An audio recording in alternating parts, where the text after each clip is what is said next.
Good afternoon, everybody. Am I audible?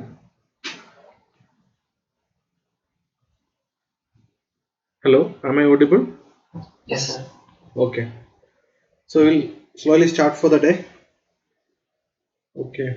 In the last class, we were discussing about execution of expressions, arithmetic expressions, especially. Okay. That is applicable to any expression, not only arithmetic expression. Whatever we discussed, it is applicable for this also, other expressions also. Here I have an expression. So what was the fundamental things? Every operator in C, they are divided into certain precedence level. We have seen a table here. Almost every operators are listed here. So higher in the table, they are having higher precedence. So these are having higher precedence. Next, these operators are having next level precedence. Then there is another concept called associativity. So rules of precedence and associativity, they are used for deciding which operation will take place first, or what is the order of performing operations in a complex expression like this. Okay, the first precedence rule will be applied, and if there is a tie between two operators at same precedence level, associativity rule will be applied. Precedence, there is fixed level decided for each operator, fixed precedence, and if there are two operators in the expression having same precedence, associative will be applied. Example here, multiplication and division, they are having same precedence level, then associativity rule will be applied. For these operators, arithmetic operators, associativity is from left to right. Because of that, multiplication will take place first, followed by division. Then after that, between addition and subtraction, again there is a tie. They are having same precedence. So left to right in the associativity rule will be applied.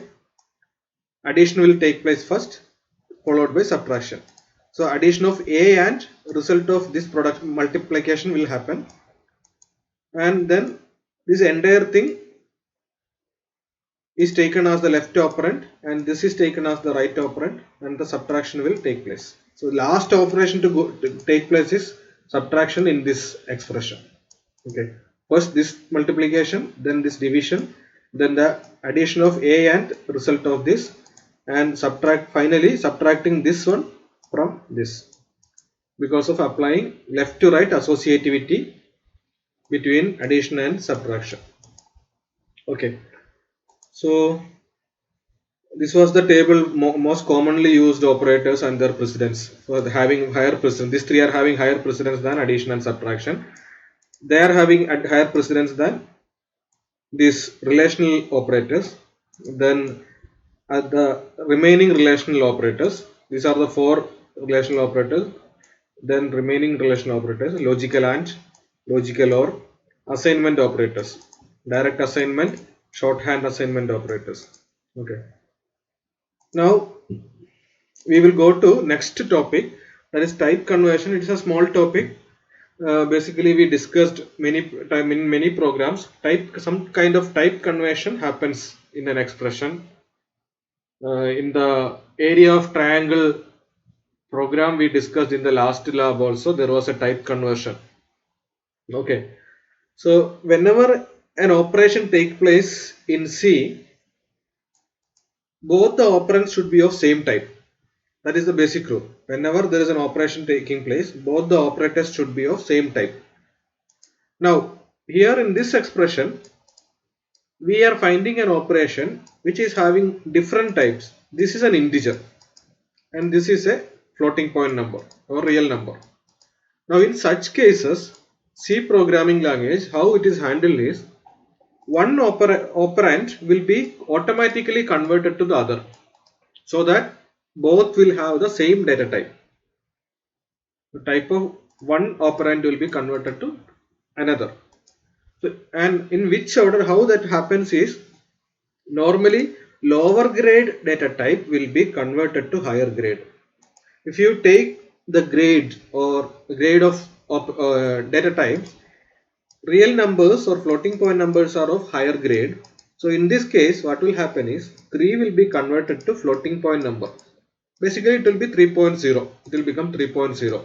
Then the type is real number type, either float or double. We will not bother much about differentiating float and double. Now, in this case, 3 will be converted to 3.0.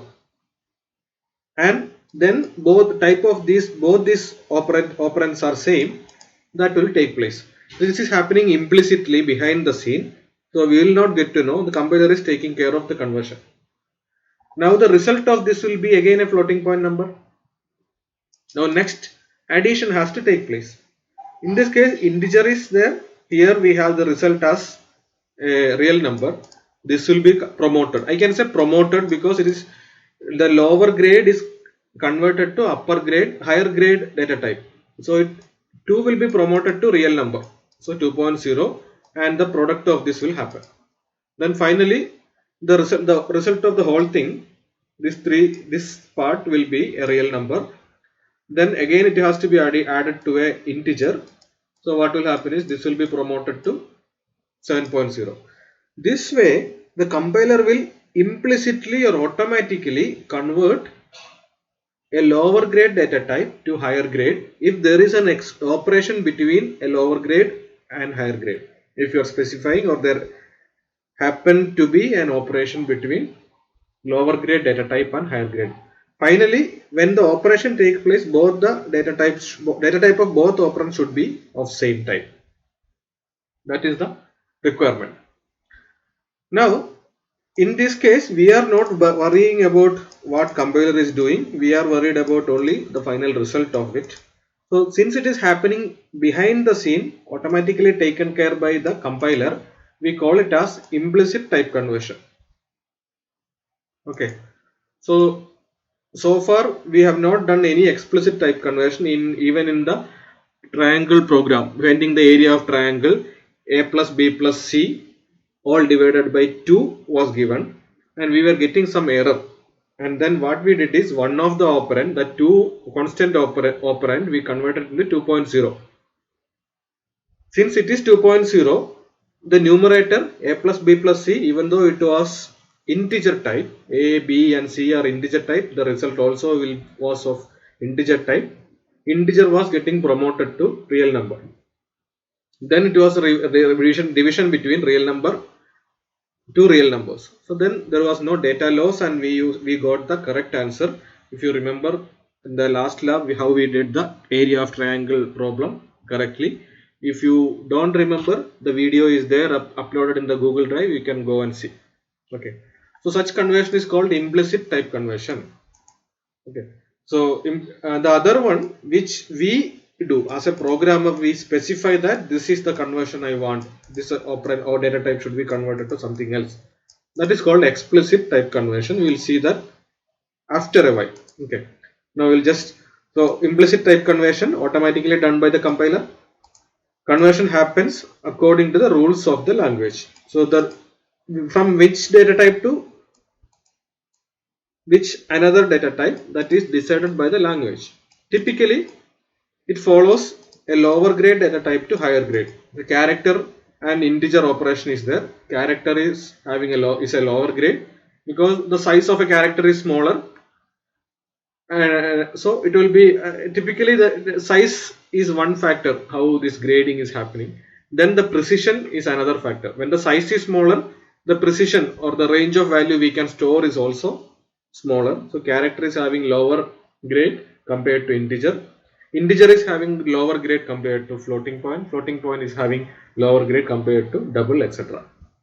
So that is the rule of the language or the hierarchy which is built in the language. Okay. Now general thumb rule is like the automatic type or implicit type conversion is also called automatic type conversion. So the general thumb rule for this conversion is whenever the conversion is done, it automatic type conversion, not the explicit one. Whenever automatic or implicit type conversion is done, there should not be a data loss. So when you are converting an integer to real number, there is no data loss. But if you convert a real number to integer, there is likely to be a data loss.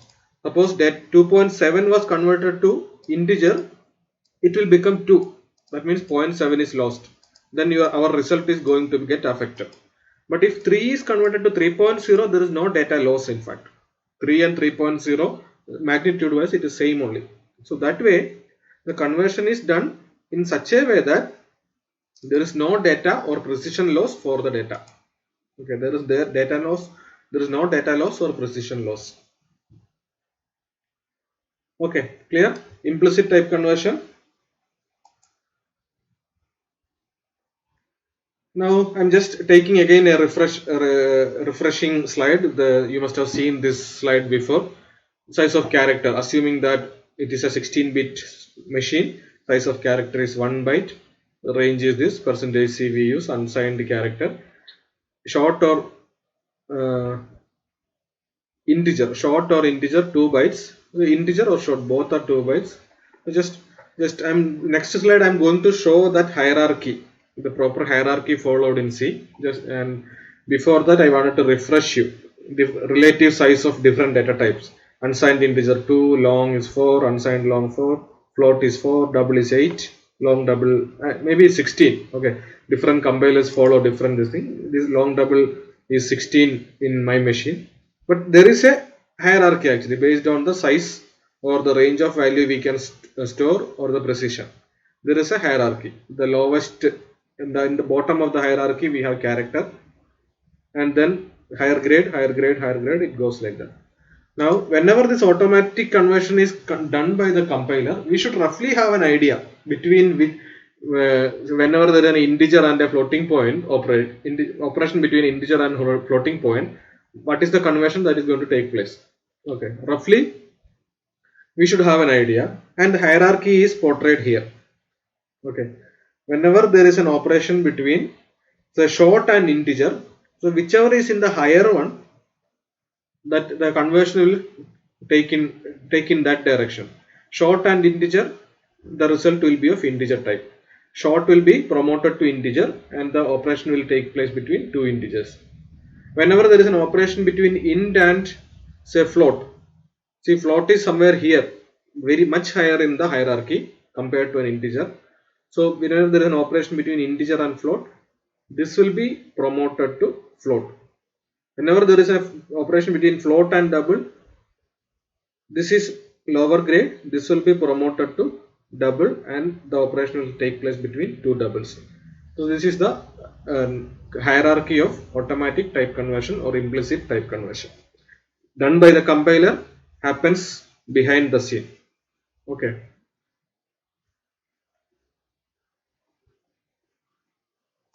Next is explicit type conversion. Okay, the second type of type conversion, explicit type conversion. So here we manually or explicitly do the type conversion. For that we use an operator. That operator is like this. Parenthesis. Within the parenthesis we will specify the destination data type. Okay. Normally you will have a variable or a constant or an expression. Here a variable or constant or a complex expression. So generally I am mentioning it as an expression. It can be a variable or it can be a constant or a general complex expression x plus y into. Okay, so the general syntax is like this. Here this is the operator. We call it as type conversion operator. So and this data type is our destination data type. So this, suppose this is a variable, the data stored in that variable, what is the destination to which we want to convert it. That is what it means. So this is the operator. We'll see some example, then it will be more clear. Int a is equal to 10. I have a variable which has a value as 10. Then I have a variable declared b. Explicit type conversion is applied in such a manner: b is equal to float within parenthesis a. So in this case, a will be converted first to floating point. 10 becomes 10.0 and that will be assigned to float variable. Okay, so this is how we apply explicit type conversion. Here I can decide. Implicit type conversion, we don't have control. Compiler will automatically convert the integer to float or double based on the other operand, type of the other operand. Here we explicitly convert. Okay, that is the advantage. But in this case, it is not very necessary. Suppose if it is not there also, the same thing is going to happen. When an integer is assigned to a floating point variable, that implicit type conversion is anyway going to happen.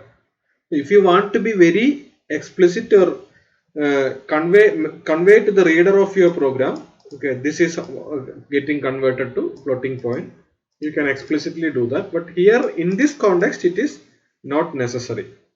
Okay, now I'll take another example. In this case, yesterday's example, the last lab's example, finding semi perimeter of the triangle a plus b plus c by 2. So this was the case, and we were getting some error in the result. So what I did is I converted one of the operand to floating point. Okay. Now here what happens, since it is floating point, a plus b plus c also will be converted. Okay. So this I will remove. In this context it is not required. Where explicit type conversion will be useful, I have an example here. Suppose I have two variables a and b, both are integers and some values are there. Float c equal to a by b. If I do this, the result will be 1. Can anyone tell why it is 1?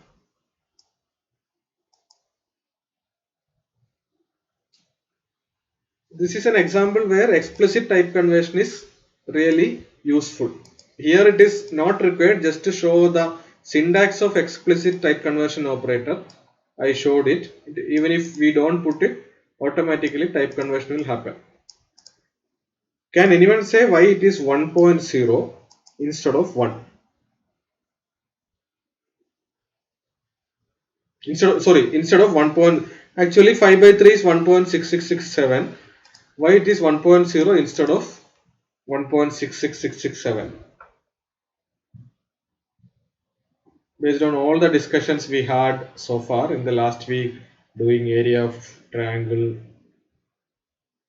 type conversion, etc. Can anyone tell why it is 1.0? So if you have a doubt, I can execute this program and show you. Okay.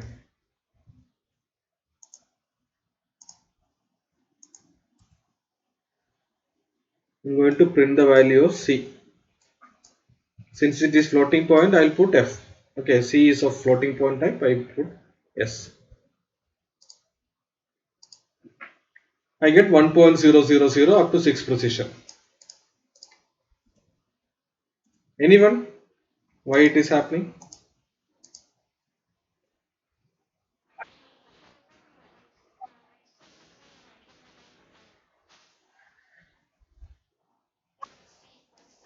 Yeah. Yeah, RHS, I'll tell you, explain it. RHS is A by B, and I have always told you completely RHS will be executed. The final value only will be assigned to the LHS. Now RHS, what is the data type? A, integer. B is also integer. Whenever an operation takes place between two integers, the result also will be an integer. Okay. Now 5 by 3, both are integers, result will be an integer. Even though we expect 1.6667 in mathematics, in C the result will be an integer. That decimal part will be discarded and the result is going to be 1. Now 1 you are assigning to a floating point variable, automatically it will be converted to 1.0 and it will be printed with 6-digit precision. That is what is happening here. Because both are integers, the result is also an integer. The fractional part we expect that is discarded, and then 1 is converted to floating point when it is assigned to a floating point variable. Now I am going to apply explicit type conversion on A, only on A, not on A by B. Okay, on the numerator. So I am going to put it here, explicit type conversion within the brackets I will specify the data type, destination data type. I can put float or double. Okay, now I will execute this program. I get 1.66667. So what happens here? First, this is going to take place. In our precedence table, if we see the largest precedence table, the parenthesis is having the highest precedence. Okay, whatever you specify between parentheses is having the highest precedence. Now, that is going to take place.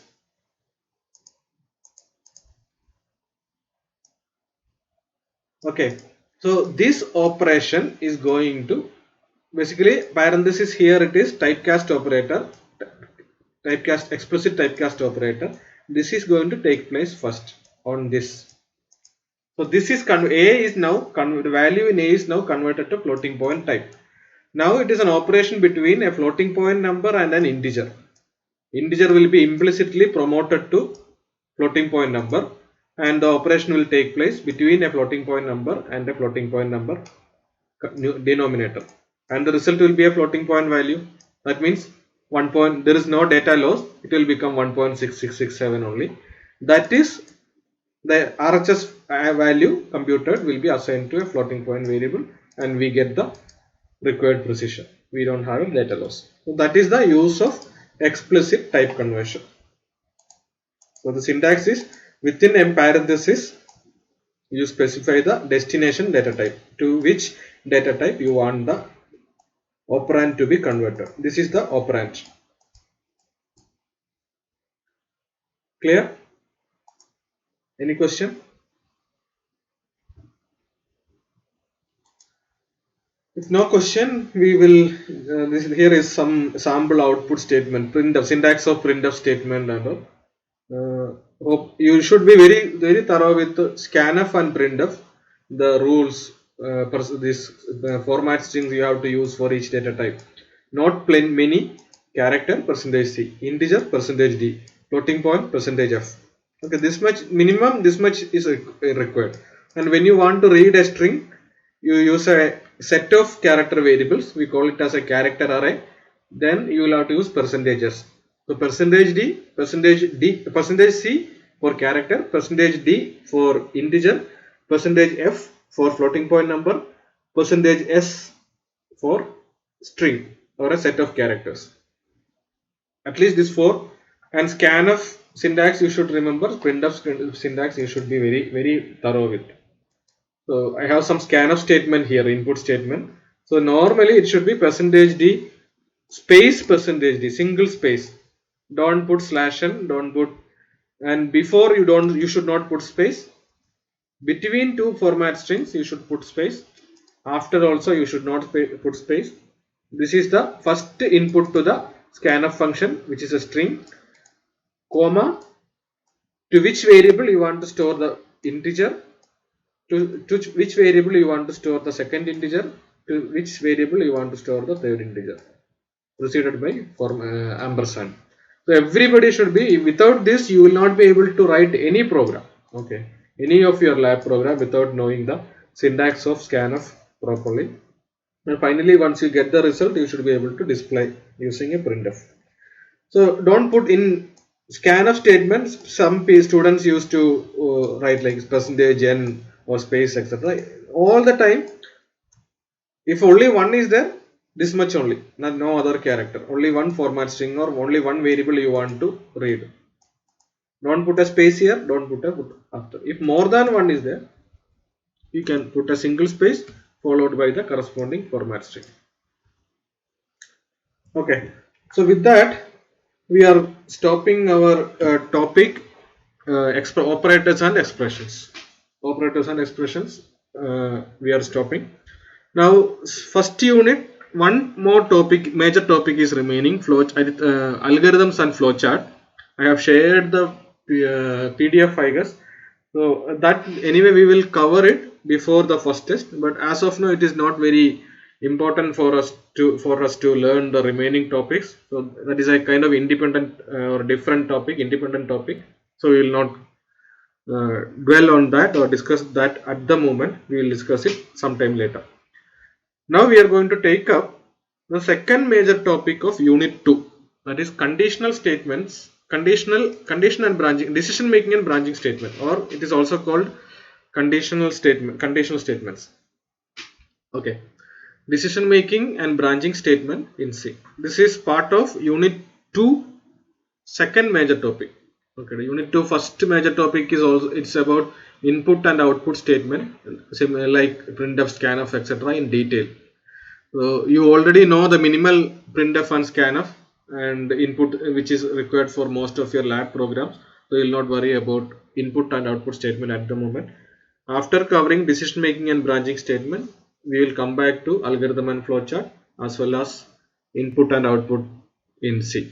Okay. So second unit, first topic 2 we are discussing now, decision making and branching statements in C. We have already seen an example in our example programs, finding the larger of two numbers, the basic decision making and branching statement in C, that is the if-else statement.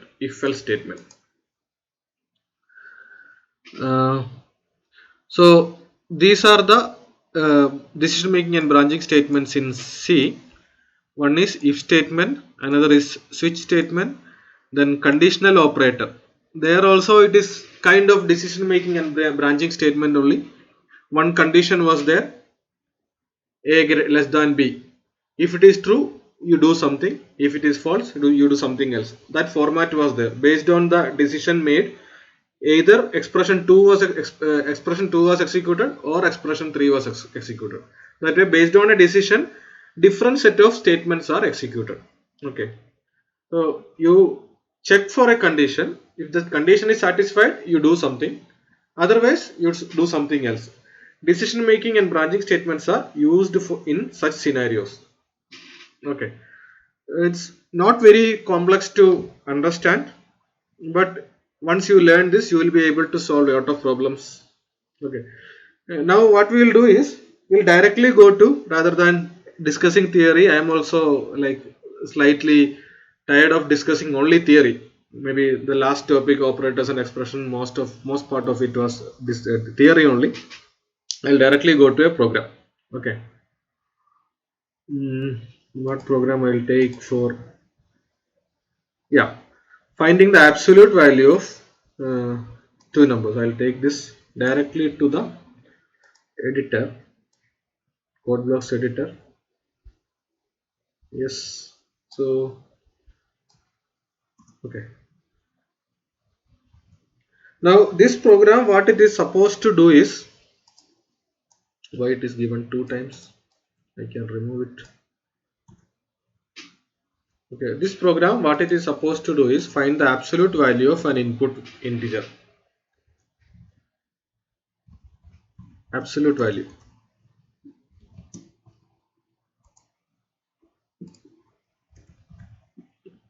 Okay, so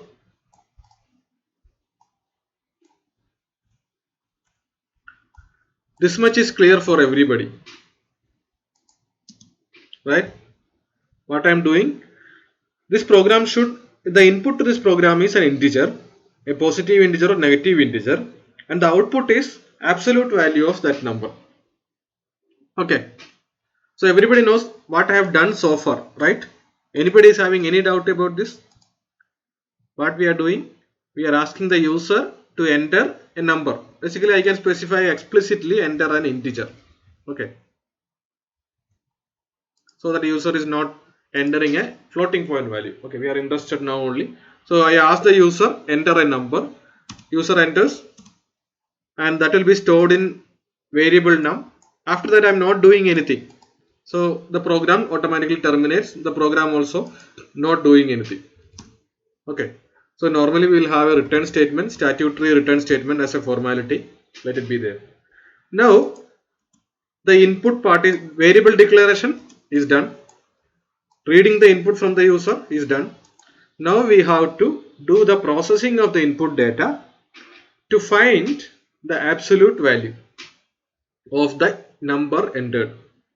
For that we use the fundamental decision making statement in C, that is called the if statement. If is a keyword. If is a keyword. In English also it is a word, proper word with a meaning. The same keyword in a word in English is taken into the language. If, then we have to check for a condition. Normally within an if statement, empty in the parenthesis will be there. For an if statement, parenthesis will be there. Within the parenthesis, you should specify a condition. Normally it will be a relational expression. Now with the relational expression, what I am going to check is if the input number is a negative number. That is what I want to see. I want to check. So if somebody is asking you how to find the absolute value of a number, you don't know any programming and all, how to find the absolute value of a number, you tell that, what you will be telling to him. Okay, you get a number, you check if that number is less than 0, then you multiply that number with -1, you get the absolute value. Or in plain English, you remove the negative sign of that symbol, that number. If that number is a negative number, you remove that sign of that number. Now the same thing I am going to do here, but little bit programmatically. In plain English, you say, okay, if that number is a negative number, say -5, you remove that sign, you get the absolute value. If the number is a positive number, that itself is the absolute value. That's what you say. Now here, when you express that, there is some checking you are doing. If that number is a negative number, you have to do something. If that is not the case, the number itself is the absolute value. Now how do I check that in a programming language? How do I check if a number is negative or not? I use the relational operator. Less than is the relational operator I am going to use. If num is less than 0. Again, if statement, if you put a relational expression, there are only two outcomes for a relational expression, right? One, it is true or it is false. If it is true, we want to do something. If it is false, we can simply leave. We can escape without doing anything in this problem, right? If it is true, that means it is a negative number. What we need to do? We need to remove the sign. To remove the sign programmatically, one way to do that is multiply it. If it is a negative number, multiply it with what? Multiply it with, how do you remove the negative sign of a number? Multiply it with -1. -5. You multiply it with -1. You get 5. Symbol is negative symbol is removed. You get the positive number 5. Same thing I am doing here. So the similar way you are explaining to your friend using plain English. The friend is asking how to find the absolute value of a number. You check, say if that number is a negative number, you remove it sign, you get the absolute value. Same thing I am doing. If the number is negative, how do I check? Num less than 0. So if statement will execute whatever you specify within the parenthesis if this condition is true. If this condition is true, then only this will be executed. Otherwise, this statement will not be executed. Okay. Clear? So mathematically, how you are doing absolute value of a number is not much different from how you are doing it in a program. Value of %d. Okay, no, that I cannot say. Absolute value I will say, because already I lost the input value. I already converted it into %d space num. Is it clear for everybody? So if statement is such a statement in C decision making and branching statement in C such that if the condition relational expression within this parenthesis is true, then only this block will execute. Whatever I put in this will execute. Otherwise, nothing will happen. It will go to the next statement after this block. We call this as the if block. So without executing this, it will go to this. Okay. So if you want to verify that, I will put a statement here. I am within if block. Okay. So this message has to come somehow. If it is executing this block, getting into this block, this statement has to come on the screen. Okay.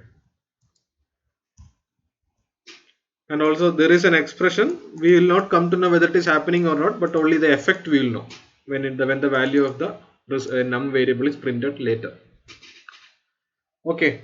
Any doubt on this? I will execute this. Any question you can ask me, stop me and ask. So I will enter minus 50.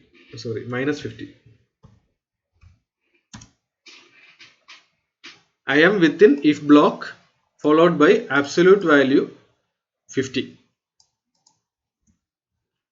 See, both the statement, this is coming. I am within if block is coming. Then after that block, I have a statement to display the absolute value. Both are coming. This is coming. If this is coming, that means the statement immediately after that also is getting executed, because there is no other way. Compiler will sequentially process all the lines if there is no branching statement in between. So both are executed, we get the absolute value. Now the input to the program is a positive number. I enter 55, positive number. I get only absolute value is 55. I am within the if block is not coming. That means this condition is 55 less than 0 now. 55 less than, previously it was minus 50 less than 0. Minus 50 is less than 0, that is true. Because of that, this block is executed. I don't need a semicolon here. Okay. So, since this is true, this block executed. That's why I got the message I am within if block. And this product computation also happened naturally. If this is happening, this also will happen. Second case, I am putting value as 55 input. 55 less than 0 is checked here, it is false. So that time this is not executed, but all the statements after that entire if block is executed. So that is why absolute value 50 is coming, but this message is not coming. So any negative number you put, you will get that statement.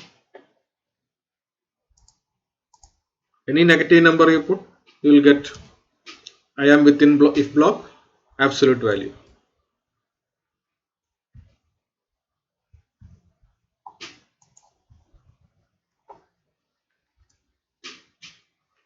Any negative number, any positive number you put, you will not get that message. Absolute value 100 is coming, but I am within if block is not coming.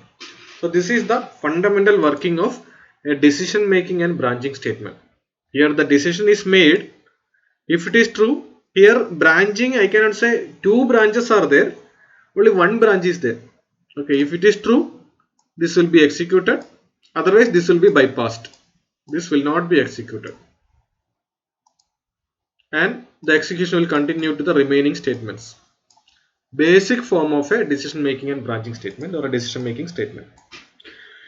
This is very essential, very fundamental to understand this. Anybody is having any doubt, please ask me.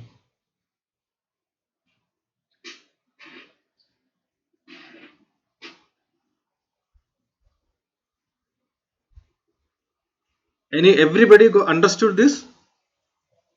Let me see. How many are there? 37. Less number. Anybody is having any doubt? Is it clear? Then somebody tell me, unmute and tell me this is clear, understood. So now I can tell, this is the third program you have to write in your assignment.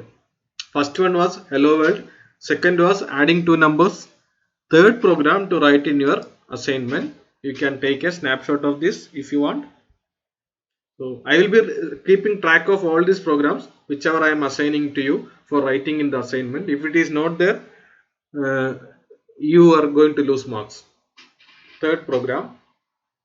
So I'll put some comments here. Simple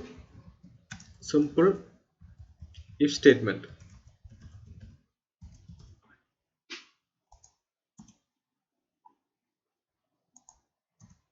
Okay.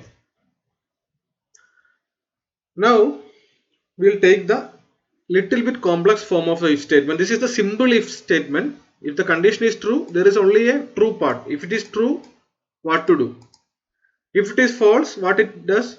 All the remaining statements are going to be executed. Here there is no scenario like if it is true you do something, if it is false you do something else.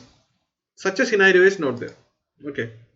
Even if it is true, only an additional thing, this will be executed. After that this is executed. If it is false also, this is executed. Okay.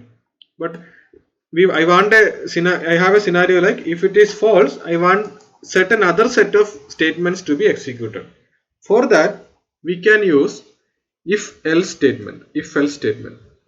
A slightly complex form of this if else statement. If will be there, else will be there. We already saw the example finding the larger of two numbers in the last class. So we will do that.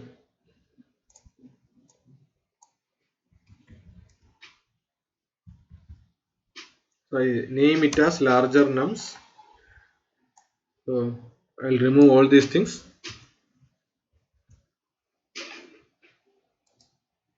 So this I will save as absolute value. So I'll save this as ABS. Finding the absolute value of a number, input number. Now I want to find the larger of two numbers.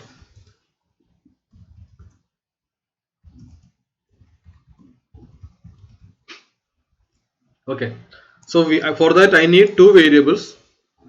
I am assuming that I am directly assigning the value for that, but generally you should get the input from the user. Okay, whichever two numbers user is going to enter, the larger value should be printed. Okay, so to store the larger value, I will create another integer, natural. Now I will use a slightly complex if statement, that is called if else statement. Here I will check if x greater than y. The relational statement within this, if x greater than y. If that is true, what I will do? I will do large equal to x. If this is true means what? X is the larger value. So the larger value I am saving it in another variable called large. Now if this is false,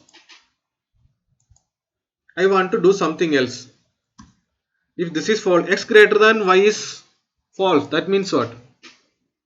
My y is greater than or equal to x, right? X greater than y is true means x is larger. If that is x is not larger, that is what is the other option? Y will be larger than x or at least equal to x, right? So what I do is I write else. Here I don't need to specify, or I cannot specify any condition, but I put a block and say large equal to y. Print larger value %d .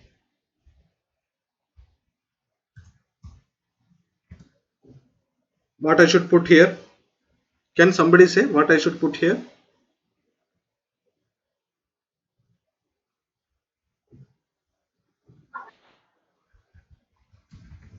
The variable large. Okay, now what I am doing here, I checked for the condition. If it is true, this block will be executed. This is the true block. If this condition is false, this block will not be executed. Instead of that, this block will be executed. At no point of time, both of this block as well as this block will be executed. Either this or this. So this is an example of if-else statement in C.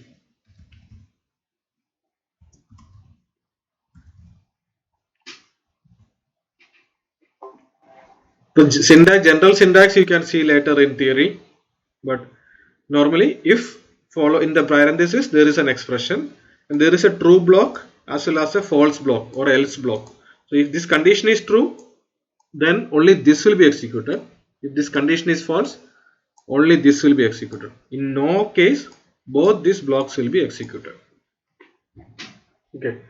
If you want to see it in a little bit formal diagrammatical way, I can show you.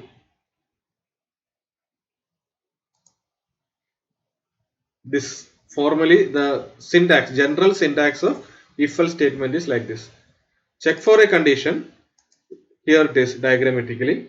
If it is true or the condition is satisfied, execute if block. Otherwise, execute else block. So you have a relational expression here. If the relational expression is resulting in true, execute this. After the execution of if block or else block, the normal flow, the remaining statements here, the remaining statements means these two statements are going to execute. That will be executed anyway. That will not be excluded, but either this or this will be excluded based on this condition satisfied or not. Okay, is it clear for everybody? So I am going to execute this. So naturally 15 and 20, we know 20 is the larger value. So I should get the output 20 as the. Is there a compilation error? Let me see. Why it is not running?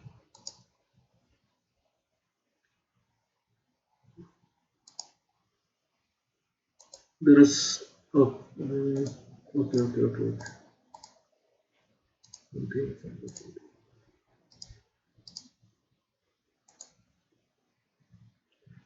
There is some issue here. Let me see.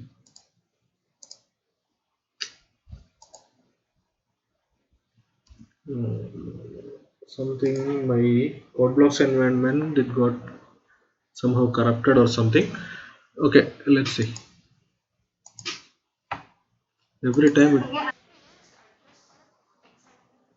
Where? Here. No. When you are printing, you will not use address of. When you are scanning only, you will use address of. Okay. Here, yeah. So it's something else actually. Let me see. I can execute the previous program. This my code blocks. Yeah, it is happening. So why it is not happening? Larger number. Let me see the build log. View the logs.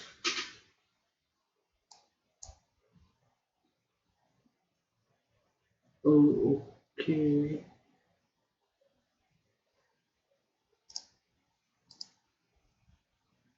Build finished. Oh, okay. Nobody noticed it. Silently I put print. I made a mistake here. So I had to see. Nobody noticed it. Instead of printf, I accidentally put print. That is why it was not compiling. So I saw the compilation error and I am able to fix it. So I get the larger value as 20. Okay. So generally what we want, here we are assigning the initial values directly 15 and 20, we know that, but that may not be the case all the time, right? So what we need to get the input from the user. So we ask the user printf enter two numbers.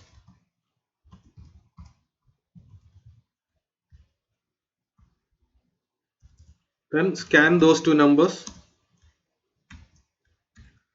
Since they are integers, %d space %d, then comma. After closing the, many people make a mistake of putting comma here and they get some strange compilation error and never able to solve that. So after the first input is a string that is starting with a double quote, ending with a double quote. Okay. Ampersand y. So now my program is general, very general for any two numbers. It will find the larger of any two numbers. Okay. So I'll remove all these blank lines so that the complete program is there. Here I am getting an error. So I can go and see the error message and it will be semicolon missing before line 10 it will come. Okay, since it is a command and okay. So that is also solved. Again I did, instead of accidentally I put percentage instead of ampersand, so that again gave me an error.